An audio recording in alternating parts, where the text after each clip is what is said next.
அசல் வந்துட்டு 17,800 போடுறோம். 6% வட்டி. இதில் எத்தனை வருஷத்தில் அசலும் வட்டியும் சேர்ந்து 19,936 உயரும்னு கேட்குறாங்க. ஃபஸ்ட்டு நம்ம என்ன பண்ணுறோம், 19,936 இந்த 17,800 அசலை கழிக்கிறோம். கழிச்சோம்னா 6, 3, 1, 2 2,136 தனி வட்டி கிடைக்குது.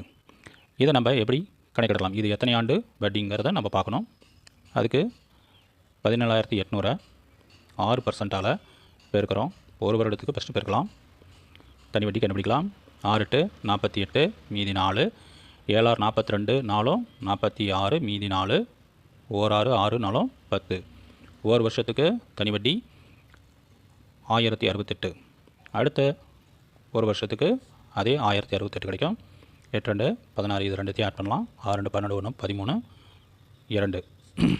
அப்போ 2 ஆண்டு உள்ள இந்த தொகை வந்துட்டு 17,800 வந்துட்டு 19,936 உயரும்.